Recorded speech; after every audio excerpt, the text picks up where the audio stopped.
قرآن یہ کہہ رہا ہوتا ہے کہ اِنَّ شَرَّ الدَّوَابِ عِندَ اللَّهِ الصُّمُّ الْبُكْمُ الَّذِينَ لَا يَعْقِلُونَ، بدترین جانور میرے نزدیک وہ ہے جو علم و عقل سے کام نہیں لیتا، فہم و ادراک سے کام نہیں لیتا، سوچتا نہیں ہے، اندھوں اور بہروں کی طرح میری آیات پہ گرتا ہے اور تقلید کے سوا اس کے خیال میں کچھ نہیں۔ پھر وہ یہ کہتا ہے لِيَحْلَقَ مَنْ حَلَقَ عَنْ بَيِّنَةٍ، جو ہلاک ہوا وہ دلیل سے ہلاک ہوا، وَيَحْيَا مَنْ حَيَّا عَنْ بَيِّنَةٍ، جو زندہ ہوا وہ دلیل سے زندہ ہوا۔ إِنَّ اللَّهَ لَسَمِيعٌ عَلِيمٌ، اللہ سننے والا اور علم والا ہے، اللہ عقل سے ہی ملتا ہے۔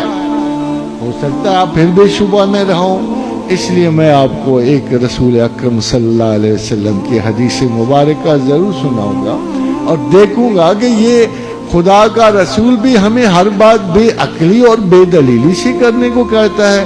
تو حضور نے فرمایا، روایت حضرت ابو ہریرہ رضی اللہ تعالی عنہ کرتے ہیں، جب اللہ نے عقل کو پیدا کیا تو فرمایا کھڑے ہو، وہ کھڑی ہوگی۔ عقل ہی واحد ایسی چیز ہے نا کہ جو اللہ کی تابعدار ہوتی ہے، ہمارا جبلی وجود تو نہیں ہوتا، ہمارے اندر بیٹھا ہوا وہ ہمارا جبلی وجود اللہ کا قائل نہیں ہوتا، یہ تو عقل ہے جو اللہ کی قائل ہوتی ہے۔ جب عقل کو سامنے حسن پروردگار نظر آیا ہوگا تو اس بیچارے عاشق کے بیچارہ نے تو جو حکم سننا تھا اس پہ عمل کیا، تو اللہ نے کہا عقل کھڑی ہو جا، عقل کھڑی ہو۔ اللہ نے کہا گھوم، وہ گھوم گئی۔ اللہ نے کہا پھر سامنے منہ کر میرے، پھر اس نے منہ سامنے کیا، کہا بیٹھ جا، وہ بیٹھ گئی، اس نے اپنا مقام پکڑا۔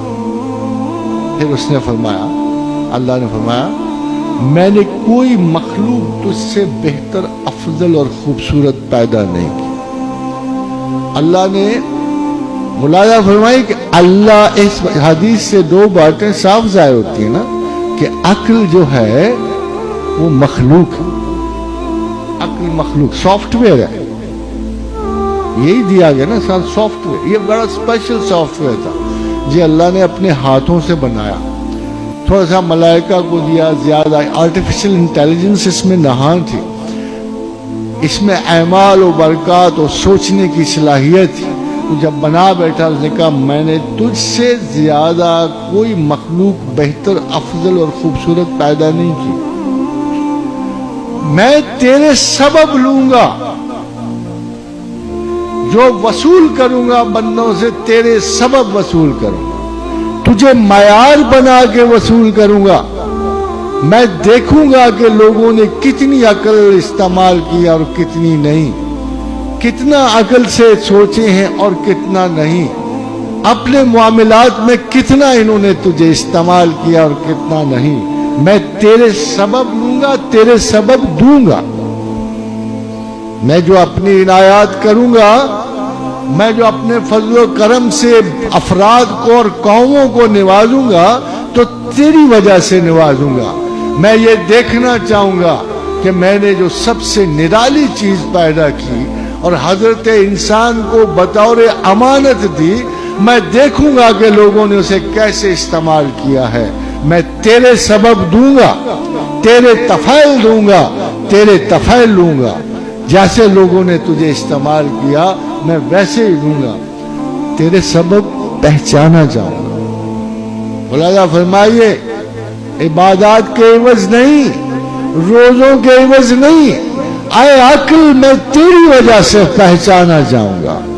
کنت کنزا مخفیا ان عرفا، میں ایک چھپا ہوا خزانہ تھا، میں نے چاہا کہ پہچانا جاؤں۔ تو پھر میں نے کیا کیا؟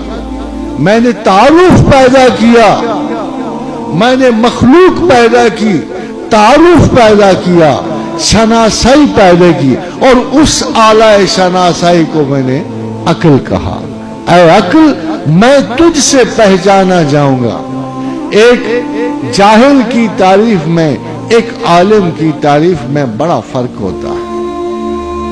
ایک بڑا اچھا شعر بھی ہو تو آپ کسی کے سامنے سنا دو، وہ تو گائے کا چارہ نکلے گا، مگر جو باذوق ہے، جو حسن ذوق رکھتا ہے، جو علم و ادب کی فراست رکھتا ہے، وہی اس شعر کو اپریشیٹ کرے گا۔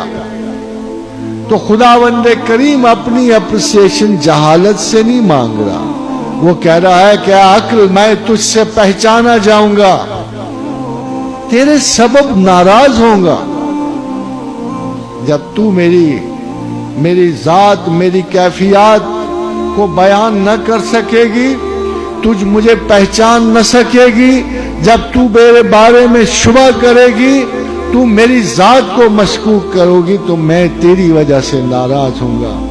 تیرے سبب ثواب ہوگا انسانوں کو۔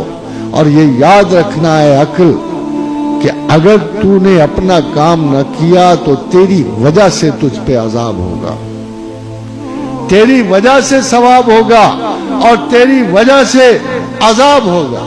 خاتون و حضرات، اس کے بعد کیا کوئی گنجائش رہ جاتی ہے اس فیتھ کی یا اس اعتبار کی؟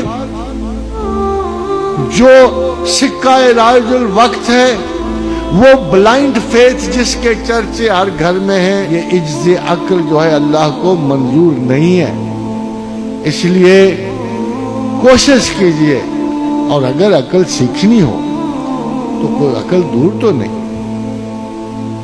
آپ کے دل میں ہے، آپ کے دماغ میں ہے۔